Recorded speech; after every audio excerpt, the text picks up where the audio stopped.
Hi everyone, welcome to your reading. It's that time, it's tarot time with Cindy, my friends. So we have some interesting synchronicities that have come out on the table already in the cards that I've kind of gotten started with here. We're going to look at it more deeply together in the tarot. We'll pull live cards.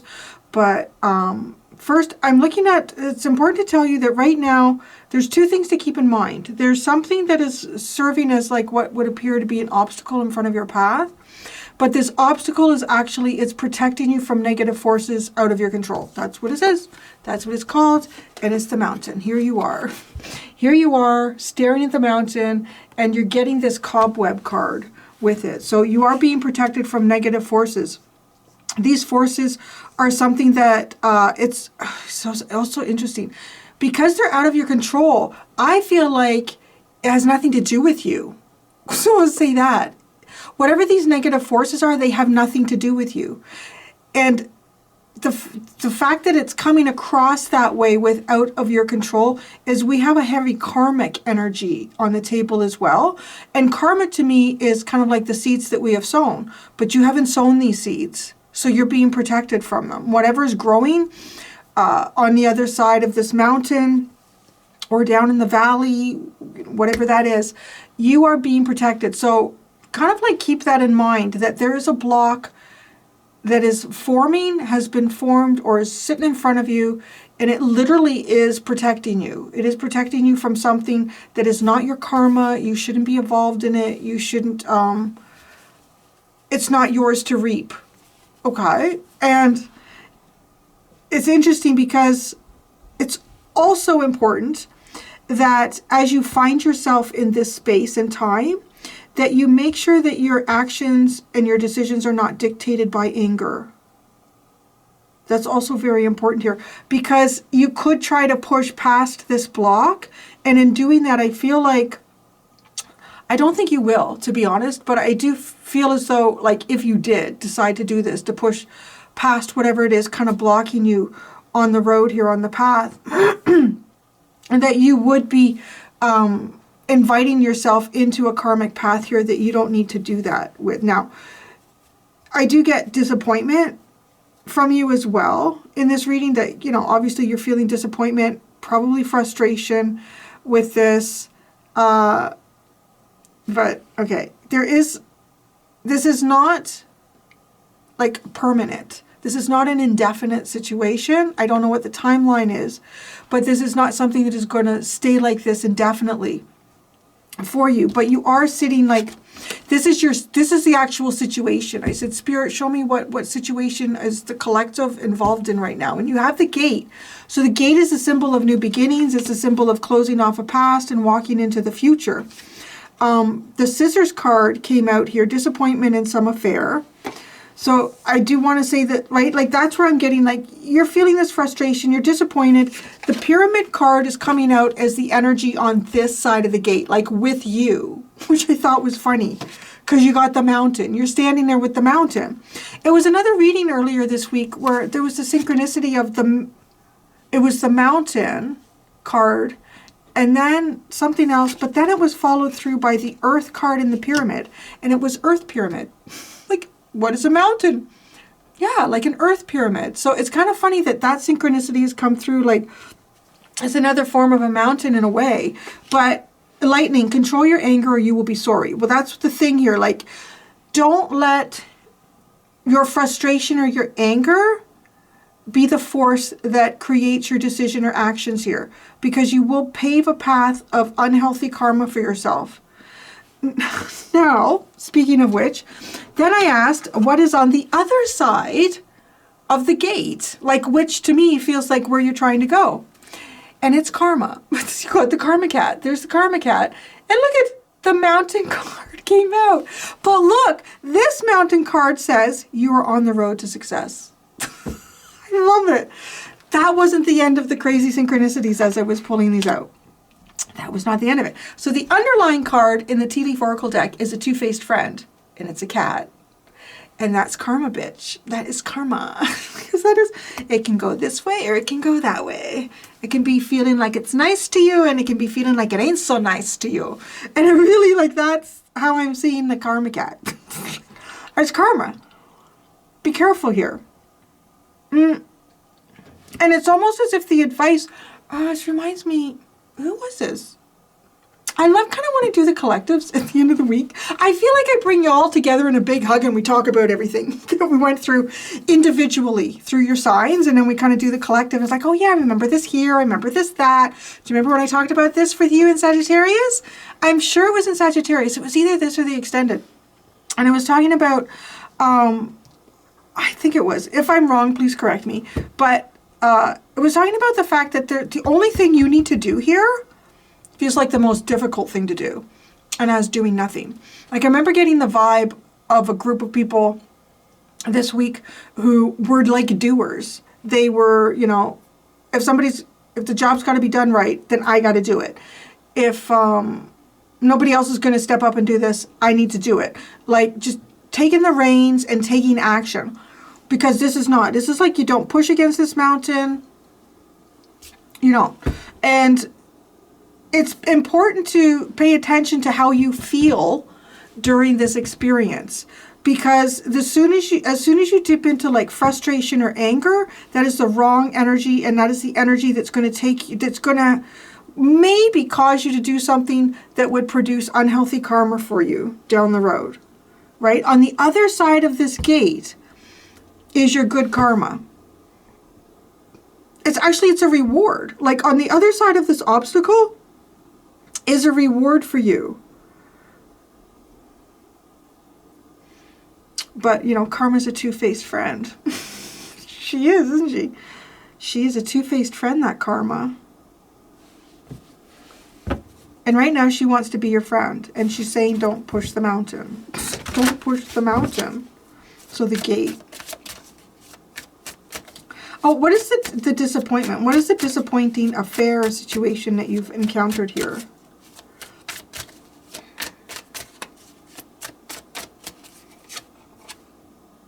The Four of Wands. Well, that's interesting. It could be a celebration that has ended in a sour note. It could be a marriage that didn't end well. It could be, she's got like a cake and everything too. Some type of celebration.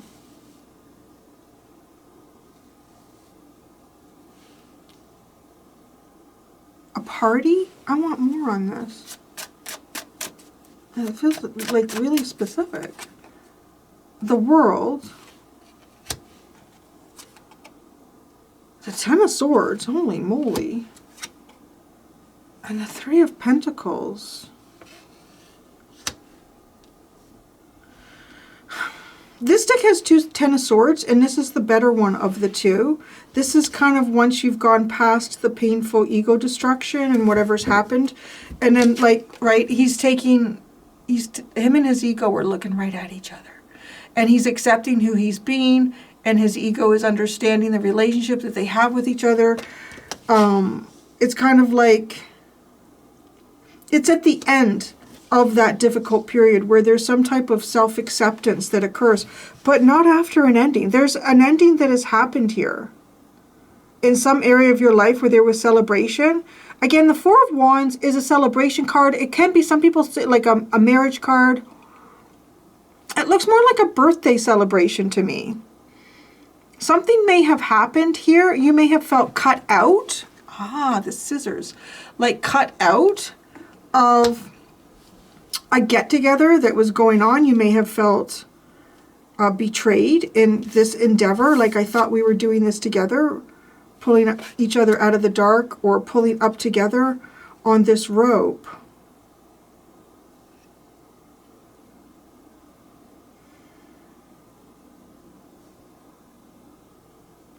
I always find this card so intriguing. It's this eye observing. It's almost like the vulnerable part of humanity, lost and cold and alone.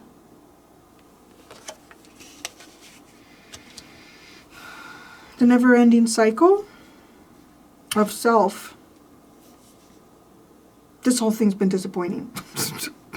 So...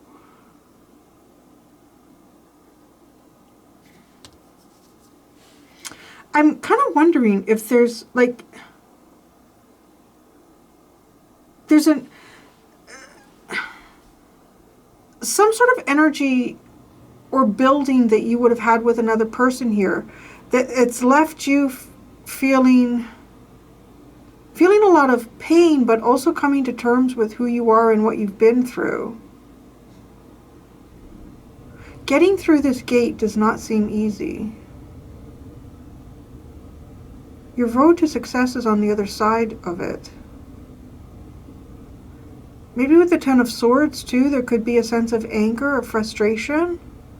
Right? That's the thing to really watch in this, from what this message is talking about.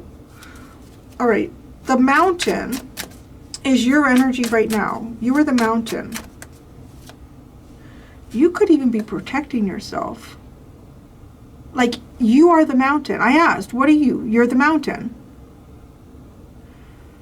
You're protecting yourself from negative things that you can't control. So you're the mountain. And on the other side, the road to success is on the mountain. Oh, how fascinating. You're gatekeeping. You're gatekeeping. You're the gatekeeper.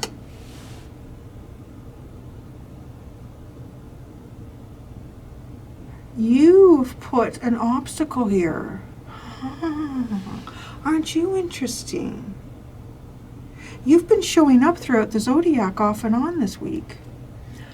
You have put the mountain up. You are gatekeeping here. Well, why? It's almost like you've got a boundary. You have a boundary.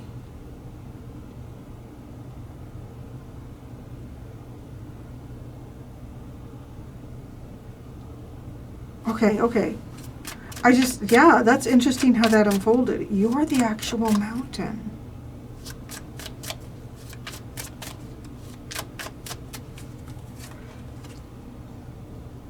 The devil. You might appear to be that to some. The moon. Wow. And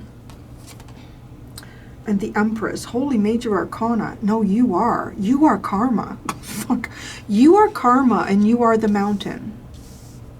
You are the obstacle.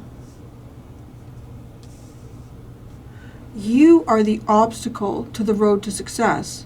Who are you? Because you're coming across here like, okay, God is working through you in some way.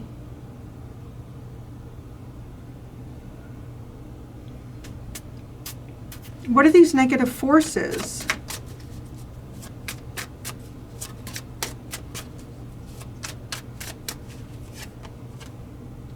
The Five of Pentacles. Lack. Want.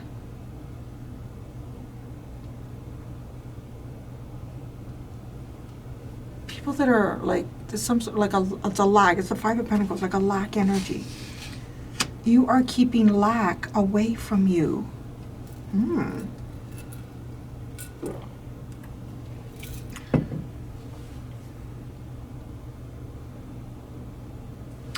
You also, okay, it looks like to me that you are in the throes of unraveling yourself from an unhealthy attachment that you have somehow with others around the world. I'm not sure. That's a pretty big message. I've never really pulled that out before. Okay, you see how with the devil he's all wrapped up. All wrapped up, caught, can't do anything. All you got are your wings, but you're still tied down. And then this is intriguing me because it's like this wrap is starting to unravel. And it's like it goes around the earth here. People that like, with this,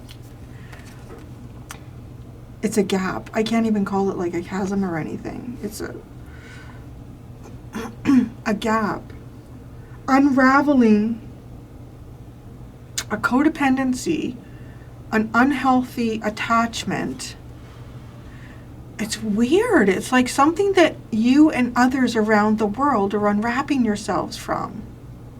Right? I mean, then we get the Empress, and this is like nothing is held back here. It is full creativity, unrestrained, and abundance. Okay? So it's giving me the feeling here that you are the mountain and protecting yourself from negative forces of lack, to be able to do this, to really open up your creativity and your abundance. Now, this is not also, I want to say it's not like it's not a horribly selfish energy, because the Empress provides for so much around her.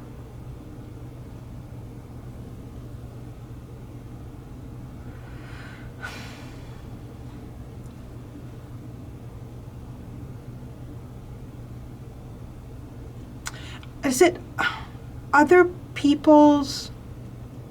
Okay, I'm wondering if for some of you, like, these could be like some type of social groups. They could be social groups online too.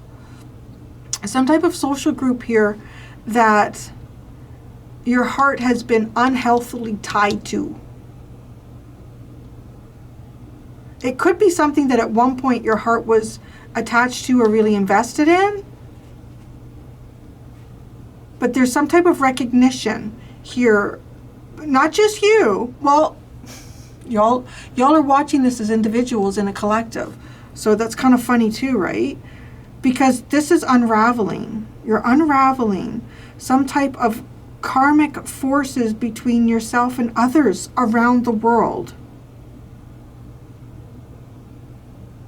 And to have free-flowing Empress. Free-flowing creativity, abundance, expression, nurturing yourself, and all that you create and that comes into your space.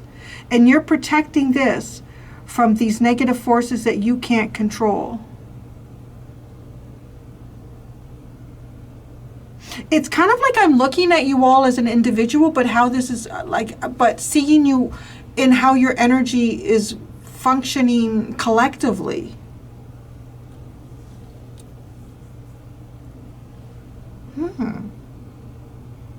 Okay. Now on this side of the gate is control your anger. You'll be sorry. The pyramids. There's something ancient here that you are unraveling yourself from. Especially with the devil. That's interesting. The devil, though, the demon and the pyramids came out this week at some point. Came out together. The demon is like the devil. So the devil's here. The pyramids are here. The pyramids. That's on this side of the gate. Control your anger, you will be sorry. There's some heavy, heavy karma here.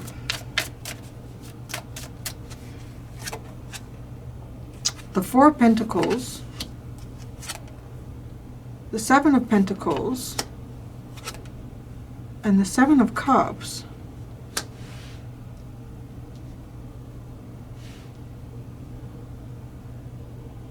That's an interesting combination of cards. Before I try to figure out how it's connected to the pyramids, I mean, it's really talking about someone who has got something tangible in their hand. It's stable, and it's, with the pyramids, it's stable, it's consistent, and here we are.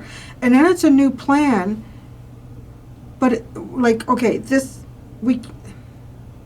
Four of Pentacles is also, it's not a lack card like the Five can be, but it definitely isn't an open and abundant energy. So it's almost like replanning, coming up with a new plan here. There's a lot to consider. There's a lot of possibilities, but it also has this weird vibe of going from something that's real and tangible and falling into your imagination or getting lost with, castles in the sky kind of idea.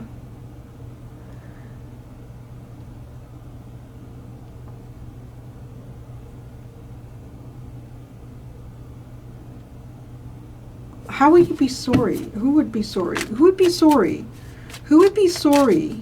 It says you, but control your anger or you will be sorry. But the way I'm reading it, it's almost like Spirit is standing here and saying, control your anger or you'll be sorry. So, who would be sorry here?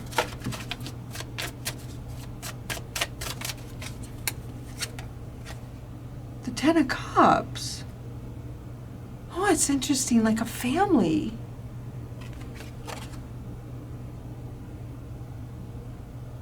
Family happiness.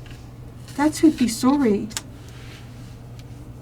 if you didn't control your anger. Why would you be angry? Why are you angry?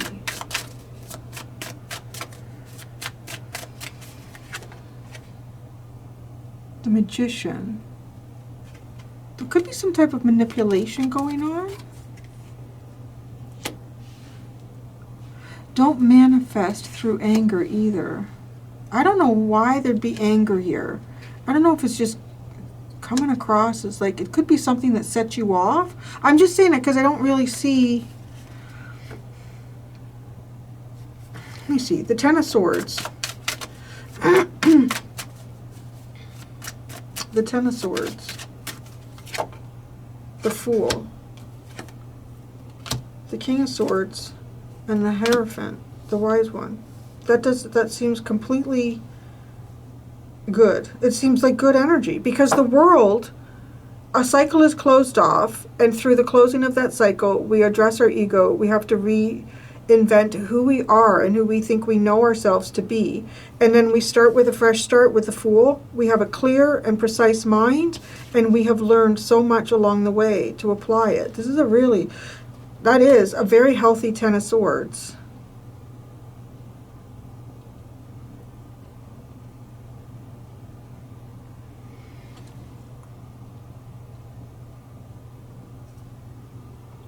Why would the Ten of Cups be sorry?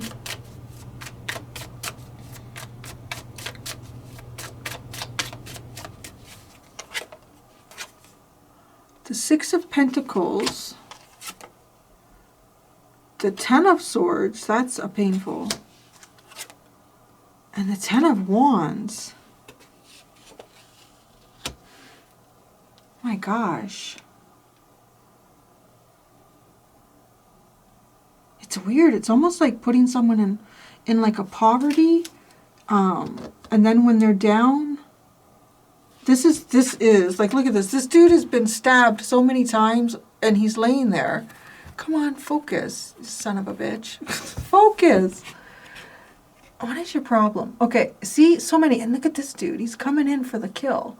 He's got one more sword. This person is down and out. He's hiding that sword. Getting someone when they're hurting someone when they're down. Okay, that's interesting because that's kind of like the energy that is on this side of this gate. This feels like complicated karmic energies. And then it's almost like if somebody gets hurt here, feeling responsible for it. I don't know.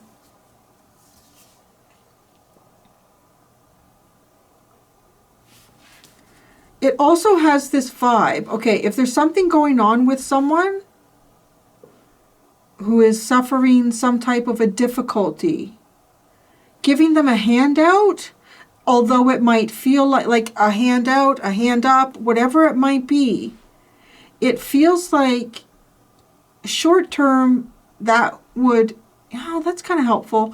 Long term, very bad. I don't know why. Very bad.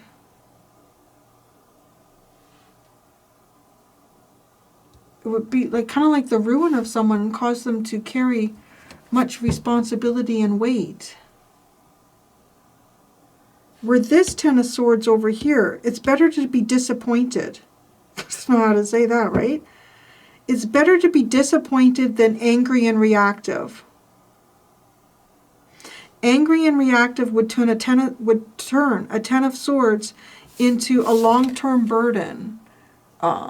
It feels like responsibility, like feeling like I'm responsible for what happened to this person, or I'm responsible for what happened over there. Where here, it's better to allow this to flow naturally because through it brings fresh starts, new beginnings, lessons learned, wisdom, clarity, and a strong mind. Right? Exactly what that applies to in your situation, I don't know. But you are the one, you are the mountain, you are the obstacle. And that is somehow important here. Now, the other side of this gate is the Karma Cat, and it comes with the mountain road. You are on the road to success. that is even possibly like something or someone around you that is having difficulty kind of getting going, or it's important that this energy kind of get it going on its own, because that will pave the road to success. I'm wondering if there's someone around you who's going through some type of very relevant karmic lesson or cycle or challenge. And interfering in this, as much as it feels like it would be great to help this person a little bit, I don't think so. And it would also cause some harm to you, karmically speaking.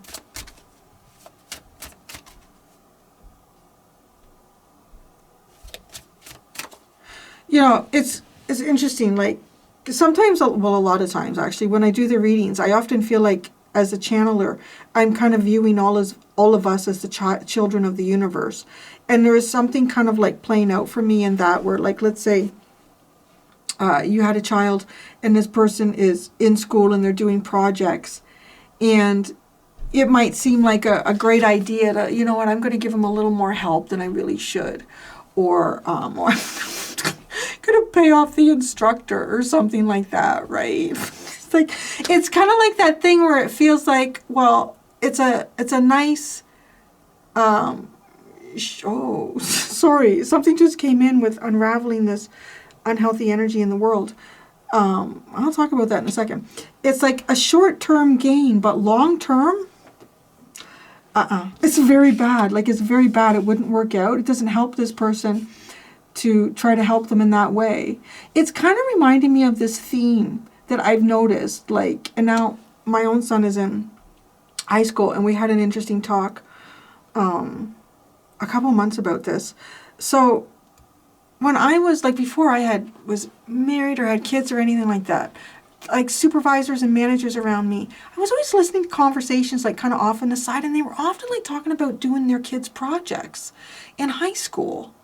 And I would think, like, that's cheating. Why are you doing that? And they're like, oh, I want them to get a good mark. They need to get that good mark so they can get into university or college, like that. And I just remember thinking to myself, but they're not going to know how to do anything. And then anyways, a friend of mine, this is the thing that's really interesting. A friend of mine, she has a sister-in-law who was a high school teacher, and they were off camping or doing something. We're just doing a side note here, because I'm going to tell you what I think is going on here. Because I've seen this in more than one situation. And, so the sister-in-law and everything, they were camping, and one of her sister-in-law's sons, or her nephew, was doing a summer school program. He had to get a higher mark or better credits for something. And her sister-in-law sat down and did it on the computer.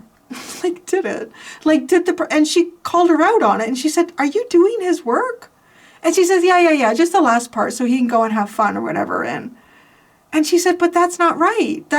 And she said, oh, everybody does it. I was like, oh my gosh, she told me about this. So anyways, so my son didn't do too good on one of his first projects in one of his classes. And him and I had a discussion about it. And I said, did you kind of learn in terms of where you could improve, things that are expected of you, and how you could, like, do stuff? And yeah. And then I said to him, I said, one thing to keep in mind too is to never be afraid to come to me as a resource. I will help you, but I will not do it for you. And I just, like, all these times so, like, because, and then I thought, sometimes I sit and I think to myself and I think, you know, I often feel like we live in a world of severe incompetence. I really do. And then I think about, you know, from 20 years ago, like, supervisors and managers doing all this work for their kids. I'm like, because, right, at the end, there's nothing but, like, it's defeat, it's burdens, it's weight. And, like, is that not an unhealthy thing to be doing? And in the world needing to unwrap itself from that. I don't know where that came, that just came out of left field, that whole thing. But it's weird, like, it's something like that. Because this doesn't help the family. And that's what this is, the Ten of Cups. It doesn't help the family. So anyways, hey, Karma Cat. Come on, Karma Cat. Boop. There he is. We were just about to clarify the Karma Cat. We're going to look at the Karma Cat And the Mountain Larry.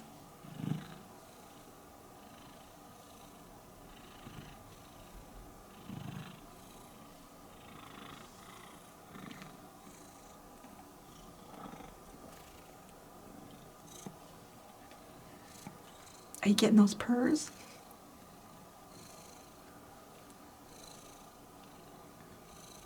We're a little staticky here. So the humidity is starting to go up. It's been a challenge. It's been so cold, like minus 20s plus wind. So it's like any humidity I make in the house seeping out of the cracks.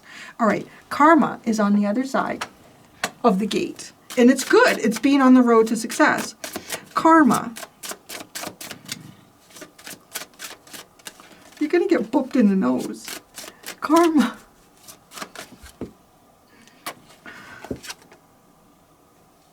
The Seven of Swords. That's interesting. The Seven of Swords. Karma is the Seven of Swords? Please explain that one to me. Wait, what is the road to success? Yeah, you can lay on the other cards. I'm done with them, but I want these ones. You always want the ones I'm working with.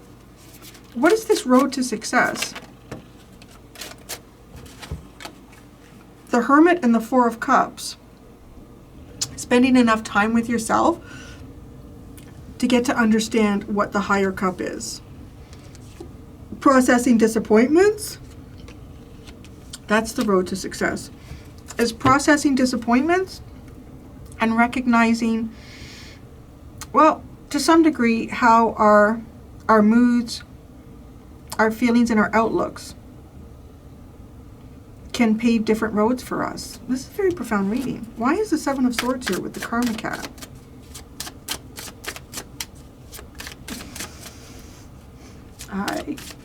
Yes, your handsomeness and your beauty is too much for me. It's very distracting.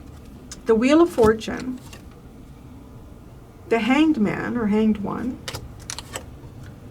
and a wow, Awakening. These are all major arcana. I'm going to tell you what the Seven of Swords is. It's a surprise. It's a surprise. And the way he's like kind of like pushing past a door and peeking in, it is a completely different.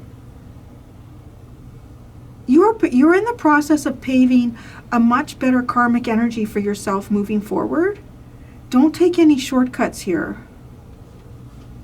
Don't take any shortcuts. Don't let anyone take any shortcuts with you. I don't think they are, because you are kind of like this imposing mountain. You are guarding. I really feel like this is you are guarding your own karma. A cat, a two-faced friend. Larry looked at me. What did you just call me? The cat, the two-faced friend. What are the two sides of this cat? It's karma cat. One side is the Eight of Pentacles. Working hard, building walls. Working hard and building walls. Or is he taking the wall down? That we don't know. What's the other side of this two-faced friend?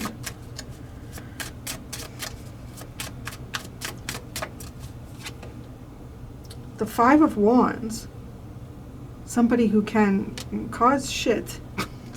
It's karma. It can build or it can cause conflict and strife and frustration. And isn't that a reading? The Eight of Wands and the Two of Pentacles.